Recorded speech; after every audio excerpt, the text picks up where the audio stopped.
Welcome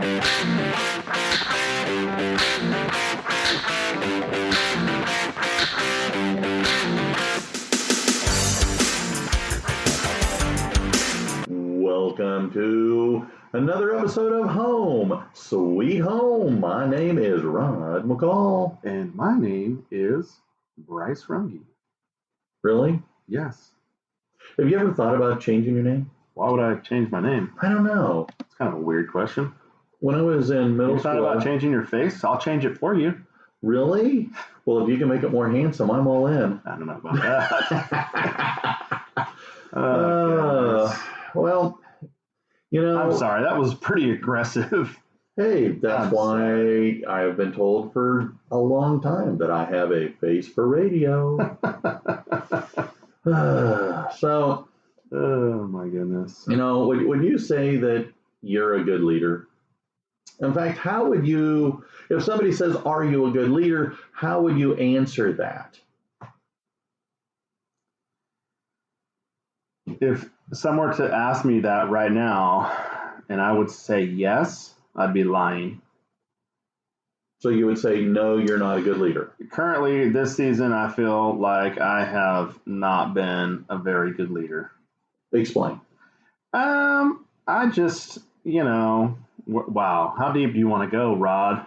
Well, I'm the one who threw it out there in the universe. No, I just think because, again, I feel like I keep bringing it up. Oh, the last, several years, and then we've got the kids, and we've got a new job, and it's this and that.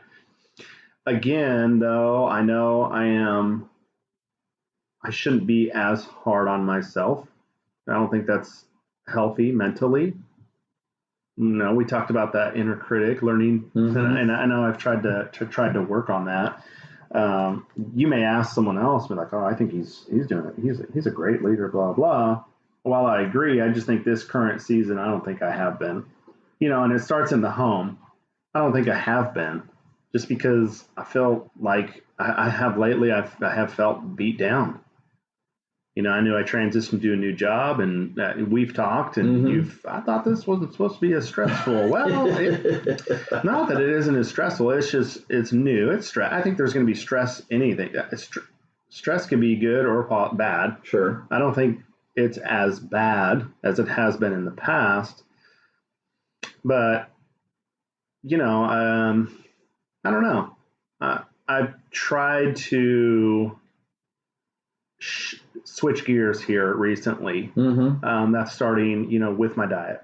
Getting back into the routine of, alarm goes off at 5:45. Really? But that's been a challenge. I think working out. I have been, leading myself.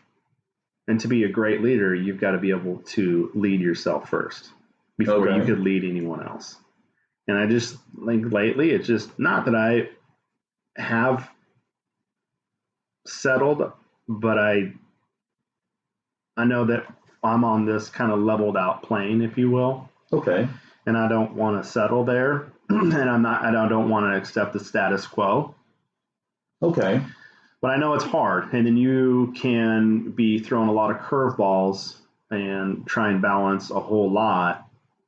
And if you kind of get caught off or get off the tracks a little bit. Anyways, I may have gone off the tracks a little bit on that whole tangent, but I think overall, yes, I think I'm a good leader, but that's just being good. Okay, fair enough. Have you ever worked with or for a good leader? Several.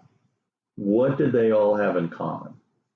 Do they have anything in common? How would you describe, maybe I'm throwing a lot of different questions at you at once, but what should a good leader have? I think what a great leader has is the ability to, the ones that I've been under care of, is been able to put the ladder up against the wall. Okay. And put everyone else on their shoulders and help them get to the top.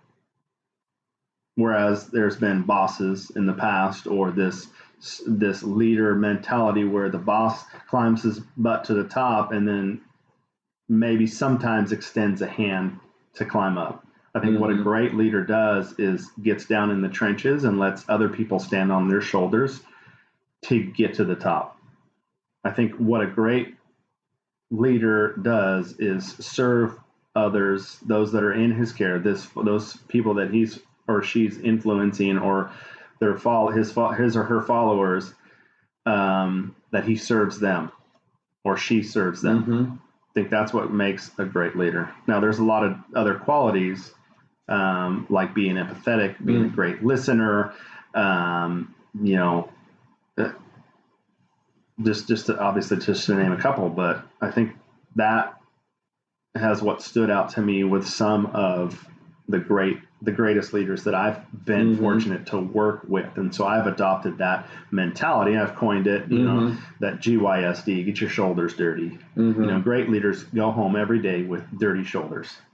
Then that means, I know it sounds a little offbeat, but that's from those people that they're serving, allowing them, putting them on their shoulders and lifting them up. I've been lucky to work with some really good bosses. And I learned early in life that a good leader leads from the front and leads by example. Right. Because if you're a good leader and you are getting your shoulders dirty, it's not about you. It's not about you and your accolades and your accomplishment. It is about how you're helping others be successful. Right. Well, the reason why I ask you this, popped up an interesting article from Harvard Business Review. And this guy by the name of Daniel Coleman wrote this article. This goes way back to 2004. But it popped up here a few months ago on some stuff I was reading. And I thought it was really interesting because he wrote this article about what makes a great leader. And he had these 4 components that he said make a great leader. Okay. So if you can bear with me, I'm going to read to you what these 4 are. Okay. 1. High emotional intelligence is seen as necessary to be a great leader. Yeah. EQ. Okay. 2nd, IQ and or technical skills alone will not work.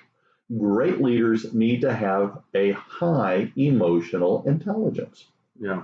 Number 3, a study completed near the time the article was published was reviewed by 188 companies across the globe, including companies like Lucent Technologies, British Airways, and Credit Suisse, which I had to look up because I didn't know what it was. But it's an investment bank or investment company based out of Switzerland. And they all agreed, wow, these are necessary traits. The 4th one that he says that the study found that emotional intelligence was twice as important as IQ and tech skills for jobs at all levels. The higher the level of the boss, the more important the emotional intelligence is. Now, as I read through this, I'm going, okay, whether it is at your work level, whether it's a small business or a large business, again, I sometimes wonder, are we missing great leadership? When I look at our political spectrum, whether it is at the local level, the state level, or the national level, I'm going, oh my gosh, where are our great leaders from our American past? As a history teacher, as a government teacher, I pull up we talk about the past, and we compare that to the present, and I'm going, you can't compare them, can you? Well, you can, but it's I find that a lot of those that are in the news most often, I go, you're really not a good leader. If you claim to be a good leader and all you do is pass the buck on the blame, well, it's the other guy. Right. So I look at, again, a lot of businesses. I look at the schools, since both of us are teachers. And I think back to, okay, I've had some good principals I've worked for. I've had some not so good principals that I have worked for. But I've also spent a lot of time in the business world, the private sector, and I've had some really good bosses and some really bad bosses. And so that's why I was asking those questions at the very beginning, because the really good ones, when I started thinking about, well, high emotional intelligence. Yep. Well, then I began to question, well, what exactly is emotional intelligence? So lucky for me, and lucky for us. Google? We have Google? No, I didn't have to Google it. The article included what the the skills of emotional intelligence are. Good. All right, so the first one. All right, the first of the 5 emotional intelligence is kind of what you had mentioned before, social skills. Yeah. All right, they give a definition. All right, the definition is proficiency in managing relationships and building networks, an ability to find common ground and build rapport. And I think back to the really bad, lazy bosses I've had, and they sat in an ivory tower, or that's how it was perceived by me. Right. And they didn't. They issued edicts and they made decisions that benefited them in the bottom line, but really didn't benefit the employees and didn't benefit the long-term growth of the company. Again, seen from the people that do all the work. And so I thought, well, again, and I thought about, okay, when I'm happy at work, am I happy at home? And when I'm unhappy at work, am I unhappy at home? Yeah.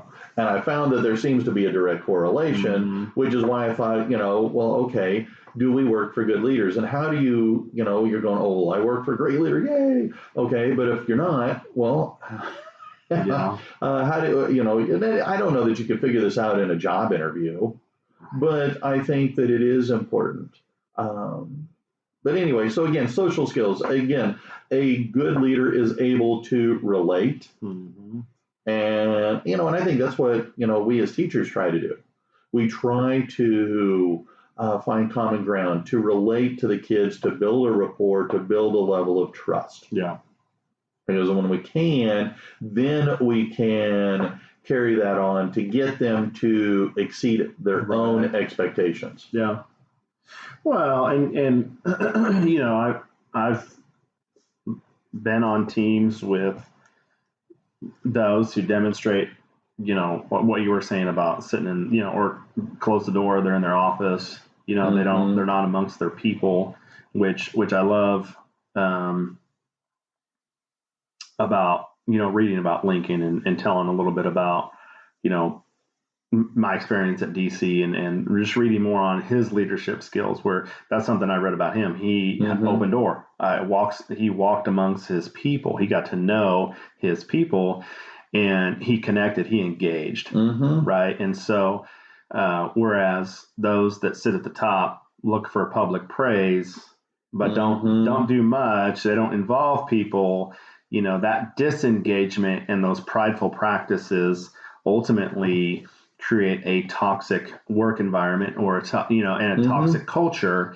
And, it takes a long time to build that positive culture. And when you have someone that comes in who with not a high EQ or, emotional intelligence, right, that can be torn down in a day. Yes. Through prideful practices and disengagement. So again, that's why I really like this, because I don't see today a lot of folks working to build common ground, to develop that positive relationship, to build that rapport. Because I maybe it's not seen as important, but to me, having always been on the bottom end of the work pool, I find it extremely important. And I feel more motivated and excited to work harder when I feel like my supervisors, my boss understands what I do. Right. All right. So, second emotional intelligence skill they said is very important is motivation skills. okay, which they define as a passion to work for reasons that go beyond money and status. That they have a propensity to pursue goals with energy and persistence. You know, we worked with a boss, and I thought that he pushed a lot of that. Yeah. And I did. I enjoyed going to work. It was, it wasn't about the money. Right. Of course, when you're into teaching, it's never really about the money. I mean, it's nice, but it's not the goal. Right. At least in the classroom level. I think. Yeah. When you go into education, you're going in because not because of the money. I think you just said that, but like you have this drive to make a positive impact, and you know that you're leading the future. You want to help people. Yeah. You want to help kids. Yeah. And so when you have a boss that encourages that through the things they say, the things they do, absolutely makes it more easy. That's a really bad grammatical way to say that, but it makes it easier for me to get up early, to work harder, to stay longer, to invest more of my time and my energy into the outcome. Right. And so, well, and I think you're talking about the same leader that we were able to work with. Yeah, and he's still in the education field, and I would go work for him again if things worked out perfectly. Right. Yeah. But again, those are the kinds of people that because I've had them in the private sector, and I was very motivated, and I worked hard to please them. And so, again, motivational skills are super important in my mind of a good leader. Well, yeah, I agree. And then I would add a piece to that. And I think that Greg did, that's who we're talking about. Yes. Right? Okay. Obviously, he was great on the motivation side, right? Yes. And we know that motivation gets us going, but he was also great on the discipline side. Not in like I'm disciplining. I'm creating future. I'm helping to cultivate future leaders, which was also another trait of his. You know, that he was really good at. To be disciplined. And so my take is that was, yes, motivation is going to get us going, but it's that discipline that's going to keep us growing. Right, which they actually talk is another one of these skills that they call self-regulation, in which their definition of self-regulation is the ability to control or redirect disruptive impulses or moods, the propensity to suspend judgment, to think before acting. I need to do a little more of that because sometimes I'll jump first and think second. Right. But in fact, what's really interesting, they say a hallmark of somebody who has good self-regulation generates trustworthiness, demonstrates integrity, and confronts others with ambiguity and an openness to change.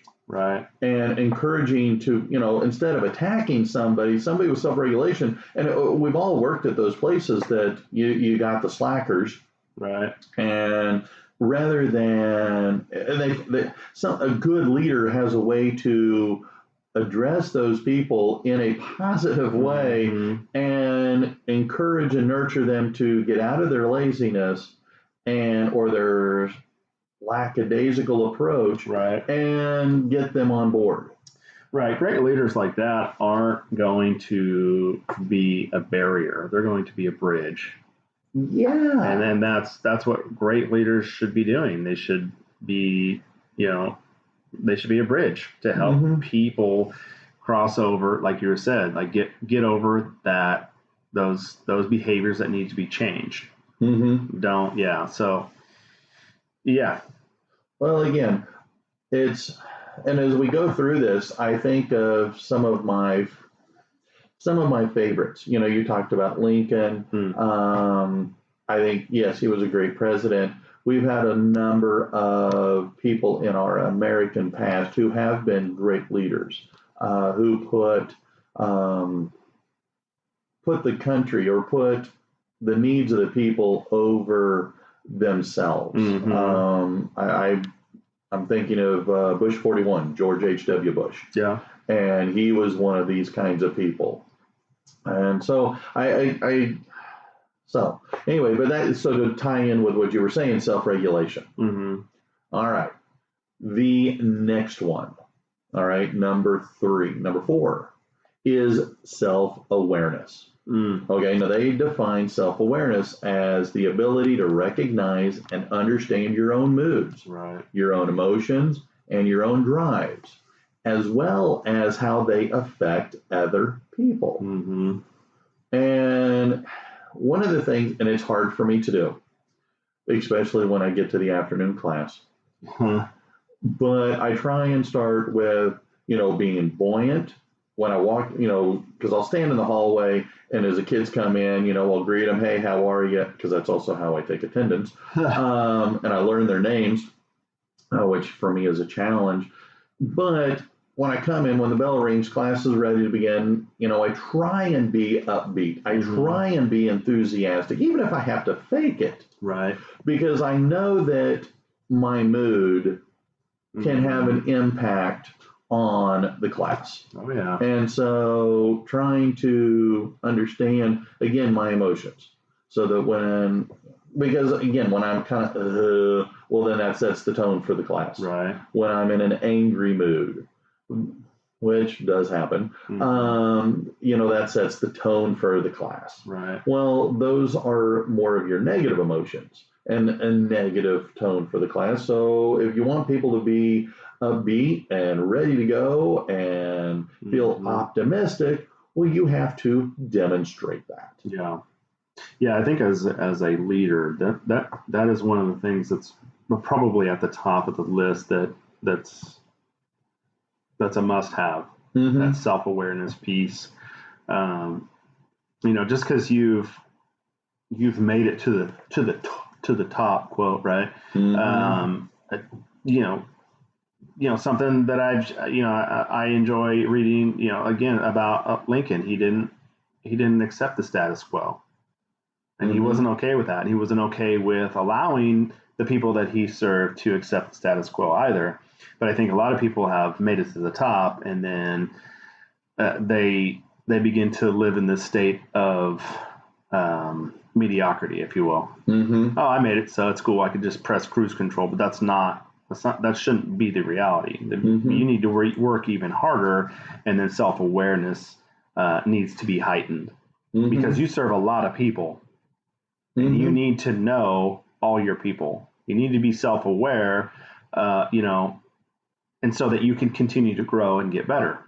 And so that's something that I've learned over the last handful of years, that self-awareness piece. But and it's easy. You can let it can slip away too. So you've got to stay on top of things. And I think being a good leader it's hard work. It is self-sacrifice, because I think it is super easy to fall into a compliance way. I've been doing it for a while, I'm done. And I want somebody else to lead. And I get it. There are times for me personally, I don't know that I am a great leader, but I do know what a great leader is, what they look like, what they sound like. And I know then consequently what a bad leader is. And in the absence of good leadership, then it's kind of like, well, fine, I will take over. I will start doing it. Now, I can't do that, in school, but in departments or in teams, when decisions need to be made, fine, you know what? I'm going to make this decision. Since everybody else is waffling, since there's so much, or whiny. It's kind of like, shut up. This is what we're going to do, and this is how we're going to do it. And if you don't like it, then you can either come up with something better or you can move along. Yeah. And it is a challenge. And so like I say, as a classroom teacher, we get the opportunity to try and be a good leader. Right. I think I do a good job. I don't know that I do a great job. Yeah. But I work with some people that are amazing teachers because they are amazing leaders. Yeah. Because they do a better job. I'm sorry to say I don't always get my shoulders dirty every day. Yeah. But I do work with some people that they do. Mm-hmm. And they are fantastic and amazing. Yeah. And they make people better around them. Right. So that's why I try and be around them. Right. Because I feel like they help me be better. Right. Well, yeah, and who you're aligned with, right? You know, if you're the smartest person in the room, you know, in the group, you need to find a different group. Right? Well, yeah, because if you could rephrase this, I'm trying to speak and think at the same time, and it wasn't working very well. It's not working. But I think you need to challenge yourself. Yeah. Sometimes it's okay to be the smartest person in the room as long as you're not in that same group, in that same room all day, every day, right, for years at a time, because then I think that leads to compliance. Yeah. And you get lazy. Mm-hmm. You got to push yourself. Yeah. All right, so there's one. Well, and that's easy to do. If you aren't in different groups, because if you're not involved with other groups that are mentors or that have run the race before you, then you're not growing. And so that, again, if you're not intentional about aligning with those as a leader, then you're going to become stagnant. And then you're gonna I'm okay. I'm just gonna accept the status quo. I'm good right here. And that ties in with the last emotional intelligent skill, and that is empathy. And they define it as the ability to understand the emotional makeup of other people. It's the skill in treating people according to their emotional reactions. And I think that's something that I think that we as teachers, any teacher worth their salt, is very good at empathy. Yeah.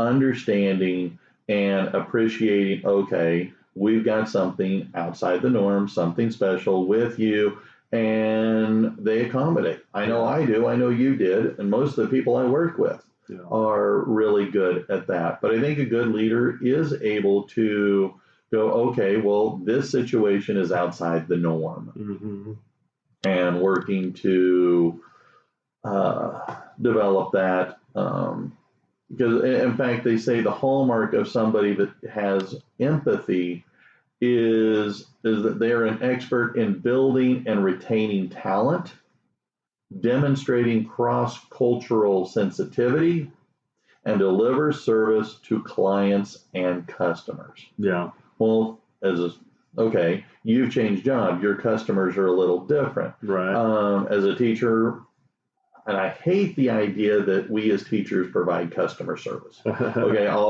when I hear that, I chafe and I'm going, you're full of garbage. There is some truth to that, that we provide customer service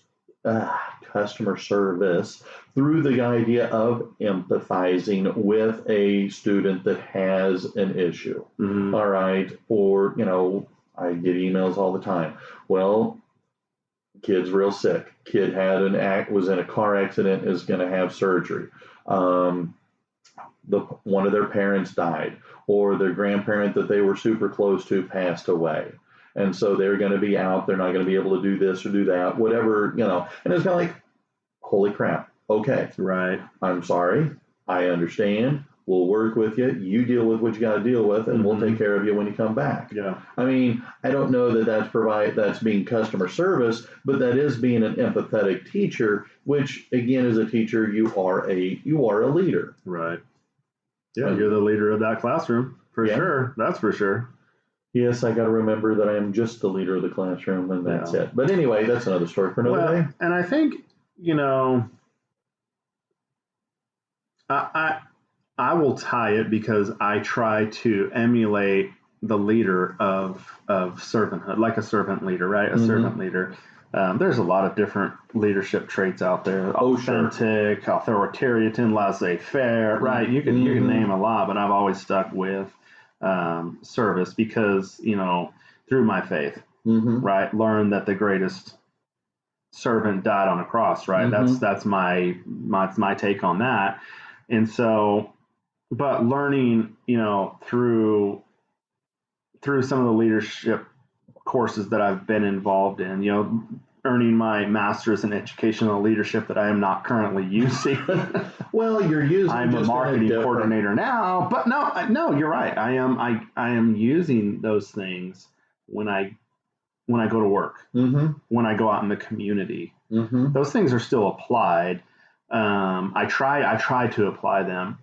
But, as a servant leader, I think you recognize that when you get up, you put on clothes of compassion, kindness, humility, tenderness, and patience. I think you got to be a patient. You have to be patient because you work with a variety of individuals, and you have to respond to a variety of situations. You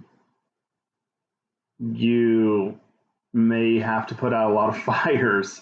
I read something where it's try and find the smoke or something before there's a fire. I forget what it was, but a lot of basically what I've seen a lot of people, a lot of leaders in the past is like putting out a lot of fires. And I don't know if in that arena you could get to it before. I don't know, but wonder if a lot depends on the size of the business, the size of the number of employees you have. I mean, if you're the store manager at McDonald's, okay, you've got just the handful, 30 employees maybe. Yeah. Okay, but if you are the CEO of Toyota, okay, well now you've got thousands, maybe tens of thousands of employees. Well, to get down on the factory floor in all of your locations around in this case, I guess it would be the world, that might be a little more challenging. Right. But at the same time, you can still be a very good, effective leader. I mean, that's why I guess I like the TV show. I don't know if it's still on, but Undercover Boss. Oh, yeah. Because the boss always gets out of they get out of, I guess, I won't call it the ivory tower, but out of their cubicle and get down to the nuts and bolts, and they realize that they have become disconnected. Right. Well, and that's where that piece comes in that I shared before about walk amongst your people. Don't just sit in the office. Like get out and amongst your people. That way, you might be able to smell some smoke before there is a fire. Because if you're just sitting behind a closed door, you're in trouble. And the other thing too is as a great leader, you've cultivated other great leaders. A CEO has cultivated great leaders. As the lower levels, and so hopefully you've modeled those behaviors you want to see in others. And as a great leader, you're able to cultivate the soil for success when you apply like the things that you've been mentioning. Well, and that's where, we used to have a superintendent that would walk the halls. Now, I understand that was a long time ago. And, 8-10 years ago, the district we used to, we worked together in is massively larger and not as feasible. But I always felt that was kind of neat. It didn't happen very often, but about once a year, he'd be walking the halls, he'd pop his head in and participate in a class discussion for, a few minutes. Oh, nice. But it was kind of neat. Yeah. So that way, again, it was that connection piece, so that when you would see them elsewhere around the district, you knew who they were, they knew who you were. Yeah. Well, and I do like that they still do, the current leaders, district leaders, they do like the car drop off, they're out greeting. Sure. I think that's a very classy touch. Yes, absolutely. You know, again, because, man, blown up, right? 20-something thousand kids, it makes it awfully hard. Sure. But yeah, I do like that.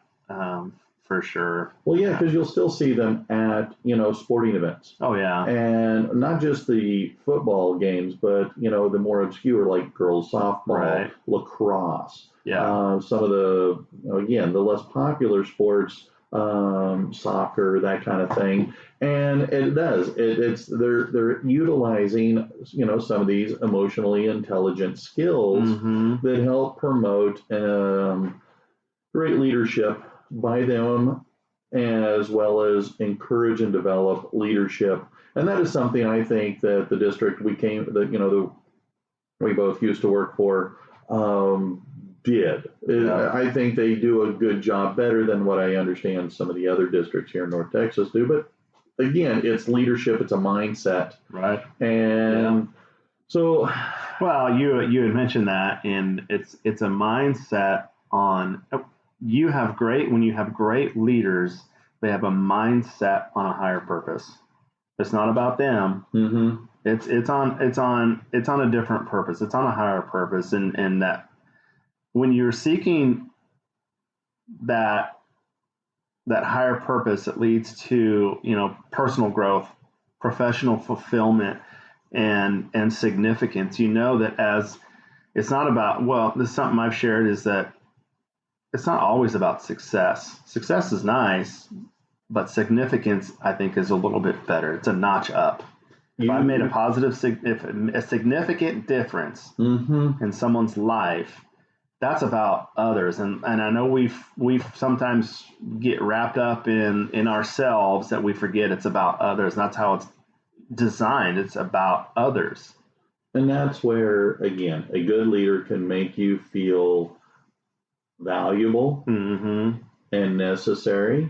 And when you feel validated at work, it makes it easier for you to go home in a happier frame of mind. Right. When you feel that, your work is even if it's just a small cog in a massive machine, right, you're an important cog, and the leaders recognize and respect you. And so therefore, boom, you go home and you're in a little happier place, and you can handle all the fun and excitement, trauma that happens at home. So I don't know.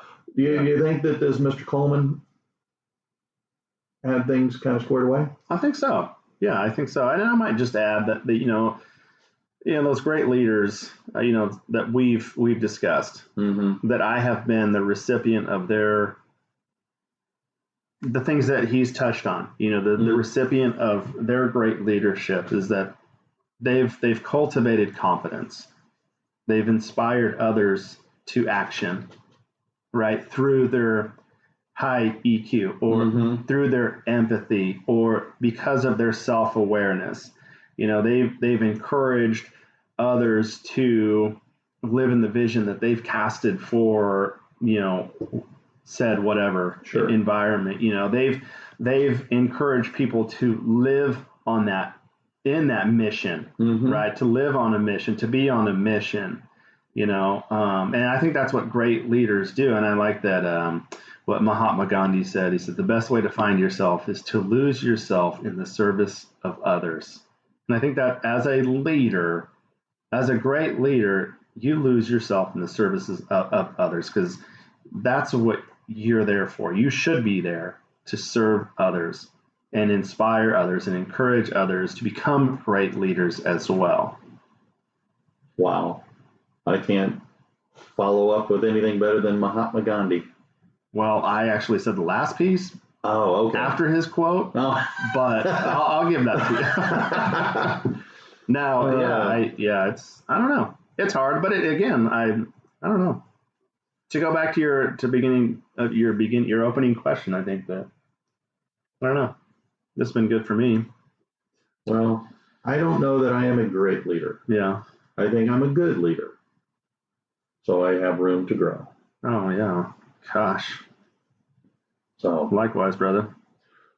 Well, then shall we call it a day and go grow together? we should definitely call it and go grow. All right. Well, ladies and gentlemen, my name is Rod. And I am Bryce. Have a great day. All right.